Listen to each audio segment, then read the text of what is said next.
It happened quickly, almost too quickly. One day, you were their everything, the center of their world. The next, you were a ghost, a memory fading into the background. Or at least, that's how it felt. You saw the pictures they posted, the public smiles, the effortless way they seemed to move on with their life, and in that moment, you felt completely and utterly erased, replaced, as if the time you shared was nothing more than a temporary placeholder, as if your shared history, all those moments, meant nothing at all. This is the moment the ego truly burns.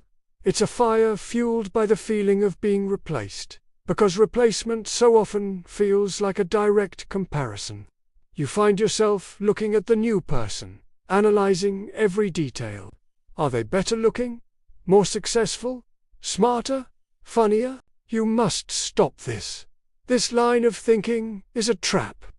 Replacement is not about comparison. It is about avoidance. Some people are terrified of being alone.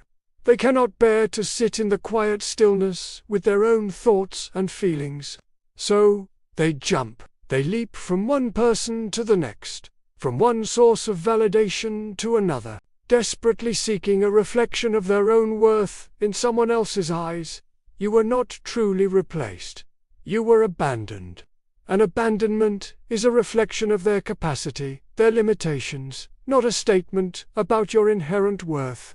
The ancient Stoics, philosophers like Marcus Aurelius and Seneca, understood something sharp and profound about the nature of life. What leaves you was never truly meant to stay. They taught that impermanence is not a form of cruelty inflicted upon us by the universe. Instead, it is a natural process of filtration.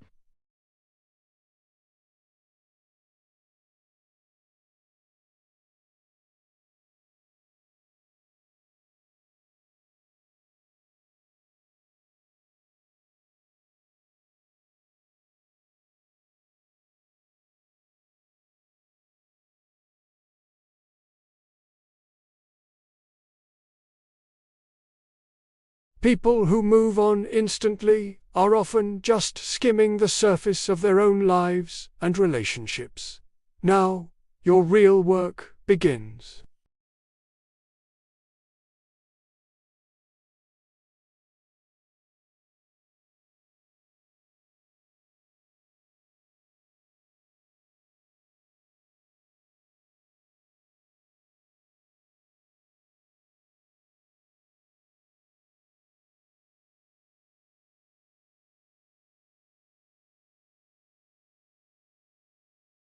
It is about creating a sanctuary where you can begin to heal without constant reminders of the past. Once you have created this space, the rebuilding process can start.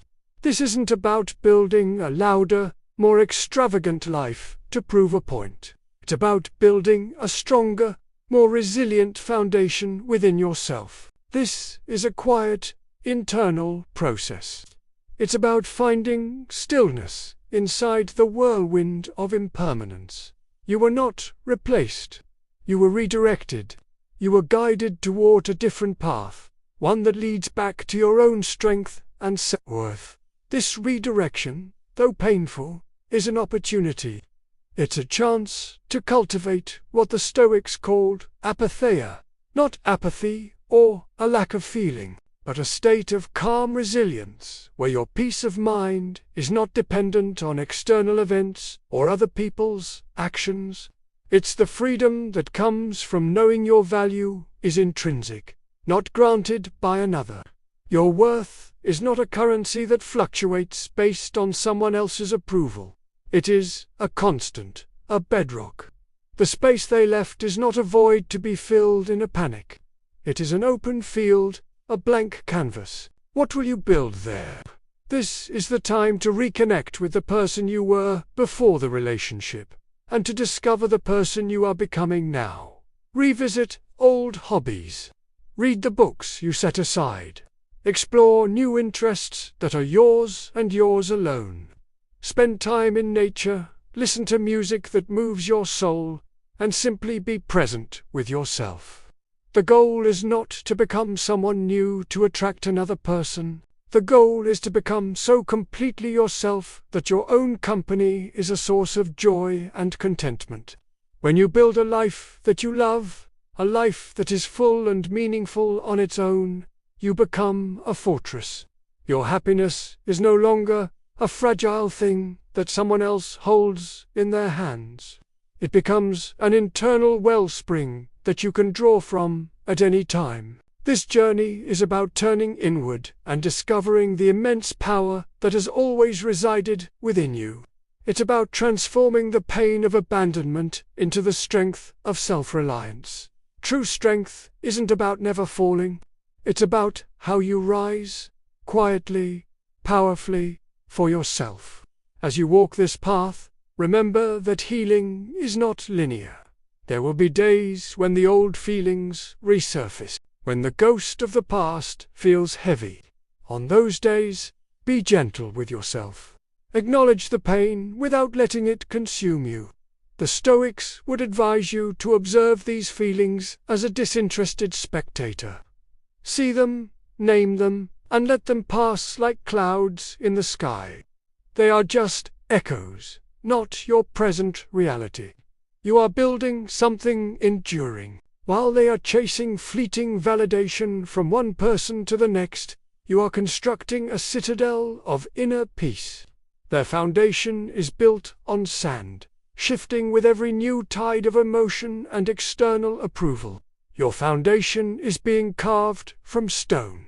It takes longer, it requires more effort, but it will withstand the storms of life. Over time, you will look back not with bitterness, but with a quiet sense of gratitude.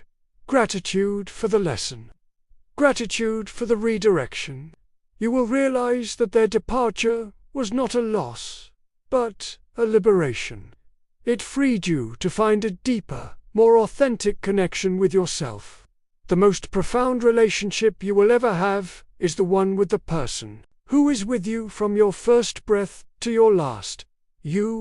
So invest in that relationship. Nurture it. Honor it. Let go of the story that you were replaced. Embrace the truth that you were set free.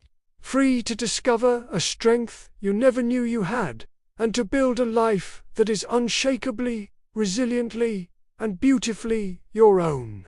You are not a temporary chapter in someone else's story. You are the author of your own epic. Now, pick up the pen and write the next verse. Thank you for watching. Remember to follow for more moments of stillness in our impermanent world.